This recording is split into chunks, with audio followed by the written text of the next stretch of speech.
The most effective thing you can do is place limits on how long you watch streams. It's not essential to watch all 9 hours of a chatting stream, is it? You can also designate days off from watching streams. Not watching your Oshi 7 days a week is going to go a long way in shielding you from becoming obsessed. If limiting your watch time is going to be too challenging for you, then at least try finding multiple streamers to have an interest in. That way, even if you're watching streams all day, you're spending time with more than one person, which helps prevent you from getting overly attached to a specific personality. That's right folks, you heard it here. Being a DD is a healthy way to consume VTuber content. DDism is theorist approved. Before I show you some specific streams and examples to watch out for, I will give you strategies to cope with your feelings.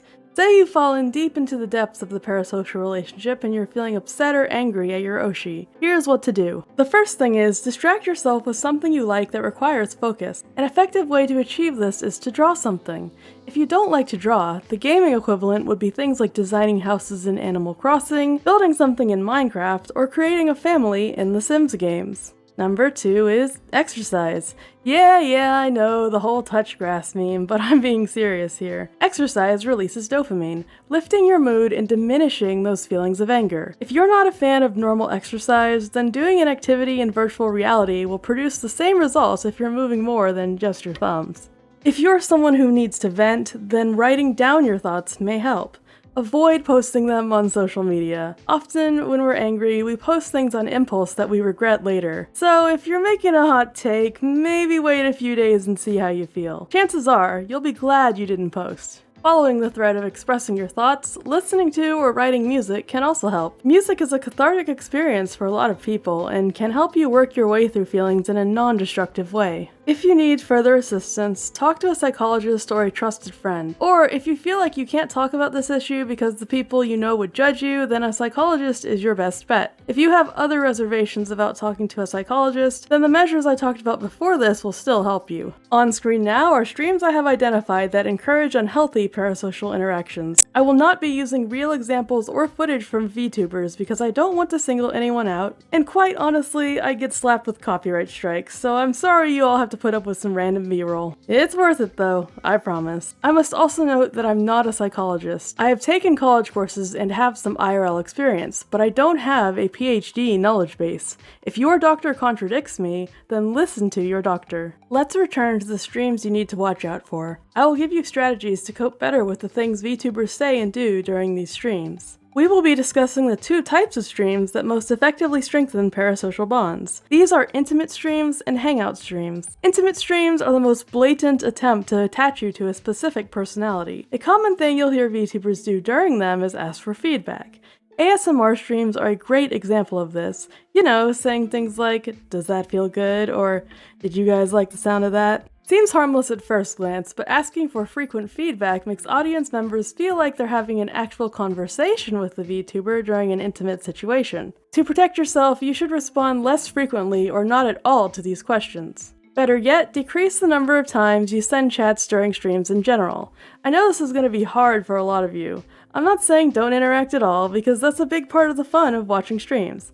I'm saying send chats in moderation, especially during intimate streams. In these streams, VTubers will tell detailed stories about their lives and sometimes their romantic experiences. Avoid consistently typing out your life stories in response. As with most things in this guide, moderation is key. There's nothing wrong with VTubers telling you about themselves, but realize that they will not know you the same way. Even if they did read your response, they still can't attach it to a person that they have met. You are not your on-screen name or avatar. Yes, even if you use your real name or picture. Yeah, that's right, I'm Waifu Theory, you are not. Well, being a content creator is part of my identity, but no, I'm not a purple-haired demon with a bad attitude. Of course, you're too nerdy to be this cool.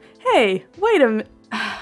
As I was saying, typing out personal stories gives you the illusion of sharing something with VTubers when the reality is that it did not cause them to learn about you as a person. This is true even if you get them to respond to your story through a super chat. Think about it, if they're reading super chats for 3 to 6 hours at a time, it's all gonna start to blend together. A third thing that VTubers do during intimate streams is tell their viewers that they are close to them. Some examples of this are streamers describing their audience as a family, telling them they love them, or the most egregious example, telling them that they belong to them. All you have to do to protect yourself from that is understand why VTubers say these things. This is because learning about why something is being done makes you less susceptible to it. Just watching this video is actually helping you on its own. So, why do many VTubers express their affections toward us so readily? It's because they have a lot of gratitude for our support. Consider that they love the way you treat them, but they can't love individual audience members because they don't know them. This is true even if you send a super chat and they say they love you as an individual. I have heard VTubers do this during Valentine's streams, so be sure to pay attention to your emotions if you get a response like that. In that moment, you have to remember that those feelings are not genuine. The maximum amount of relationships people can maintain is contested, but if you think about the life of a large VTuber, they are too busy to maintain a lot of relationships, and certainly not with the tens of thousands of fans who send super chats. So, how does the mind of a creator cope with far more people than they can manage? Humans group things into categories to process them more efficiently. Viewing a vast audience as one entity is the way the brain copes with the information overload of all the people in that audience. The generic character each VTuber uses to conceptualize their audience is a literal example of this in action. So, the streamer loves the audience, but is not able to separate individuals from that entity because it's too taxing on the mind to do so. Now that you know this, when you hear admissions of love and appreciation, you know it's not directed at you as a person, even if they try to make it seem that way. Let's move to the second stream type that can cause issues, Hangout Streams. These have the same issues as intimate streams, but at a lower intensity. While Hangout Streams are still potent, they're not as dangerous as, hey, let's have a chat while I'm in the bathtub, or I'm gonna ask you about your day, then make noises but act like I don't know what I'm doing. You know guys, you don't need to spam yabe for the 10th time, because if it keeps happening after you brought it to their attention several times, it's probably intentional. Wow, you don't gotta expose them like that. Besides, I'm sure some truly are innocent and just choose to ignore the yabe spam. Oh really? I don't know, I would find it fun to see how many times I could make chat spam yabe. So wait, are we encouraging this behavior now? Yesn't. Hangout streams are typically longer than other types of streams, and sometimes they can be a dozen hours long. If you spend all your time watching someone, you are far more likely to feel close to them. This can quickly become unhealthy if you're spending all your time with one streamer. As I mentioned earlier, the best way to protect yourself against this is to limit how long you watch streams and watch a variety of streamers. Let's address Hangout streams where the VTuber is doing nothing but talking to chat. This is a time when some VTubers express more feelings toward their audience. We need to learn to recognize when streamers are expressing those feelings in an extreme or unhealthy way. One emotion that I see a lot from VTubers is over-the-top jealousy. What does that mean? It goes a little something like this. Hey, if you watch other VTubers, I'll be mad.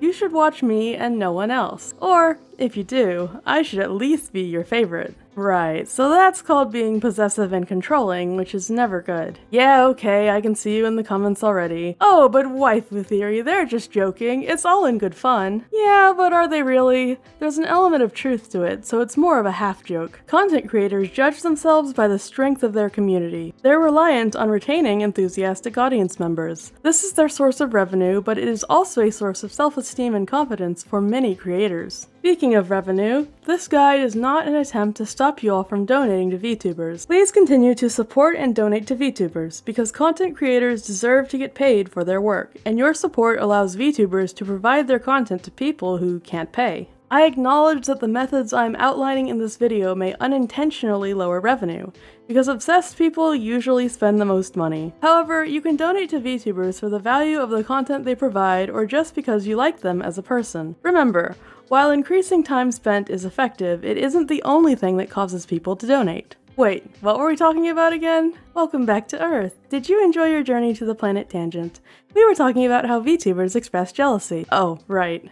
Along with the supposed jokes, VTubers have also expressed jealousy explicitly. For instance, they'll say something like, hey, I notice when my regulars leave, and it makes me sad, so please don't leave me. Statements like this stem from insecurity and an unhealthy dependency on their audience's admiration. As an empathetic fan, your first instinct may be to respond, don't worry, your streams are my favorite, so I won't leave you for other streamers. That may feel like you're being kind, but it's almost the worst thing you can say. You are validating their dependency on you. You can make it even worse by saying things like, you're the only streamer I want to watch, or your streams are the only thing that gets me out of bed in the morning. Again, those things might be compliments, but they promote a codependent relationship, so they do more harm than good. Instead, remind streamers that people's interests change over time, and that they shouldn't blame themselves for individuals moving on to something else. Acknowledge any guilt you're feeling and recognize that it's okay if you stop watching someone, or you watch them less often, or you watch other people too. Their job is to entertain you, and if you're getting entertainment elsewhere, changing your viewing habits is a normal and healthy thing to do. Hi there. If you're finding this video valuable, or you think it's something people need to hear, please share it and smash the like button. Without more reach, this video won't change a darn thing. Hey, where did that attitude disappear to? Oh, shut it, I'm trying to get your dumb lecture out there. Hey, this is good advice. If you say so. Where were we? Oh, right. Now that we've covered jealousy, what else might you encounter in Hangout streams? You'll often encounter fervent positivity about a VTuber. Be careful about focusing only on a VTuber's positive traits while ignoring the rest. If you have a distorted, idealized view of them, it can be extra distressing when they do something that breaks your perception. There's an actual human behind that avatar, and humans are not perfect. Bruh, you're a hypocrite, you know that? That's right, I did make overwhelmingly positive videos about VTubers' communication skills. Those videos could have used some more nuance, for sure. But, in my defense, I'm hoping this video kinda balances that out. Practice what you teach.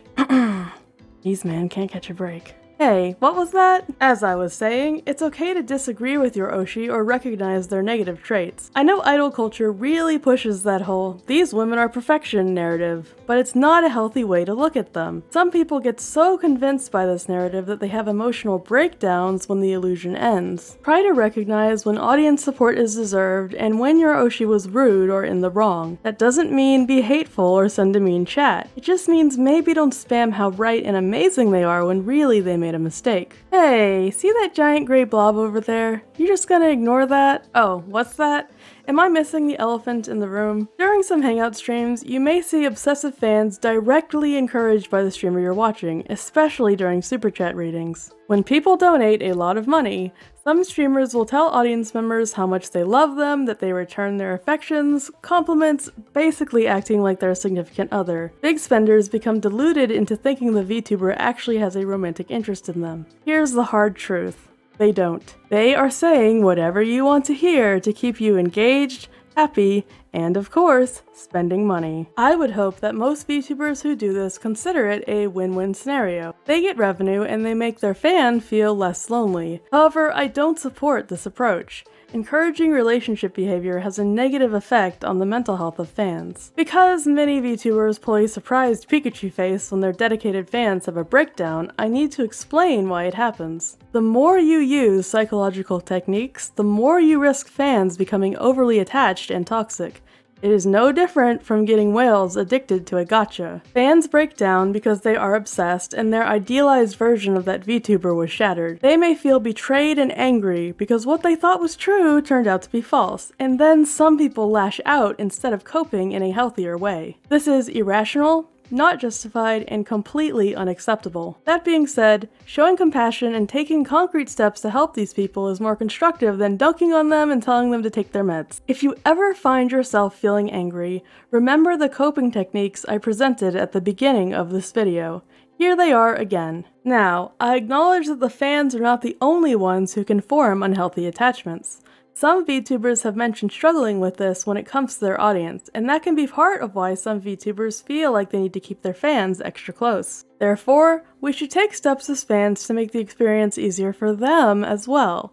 Unlike parasocial relationships, mental health is a two-way street. If you'd like to see a video on how we can help VTubers, leave a comment. Thank you for watching.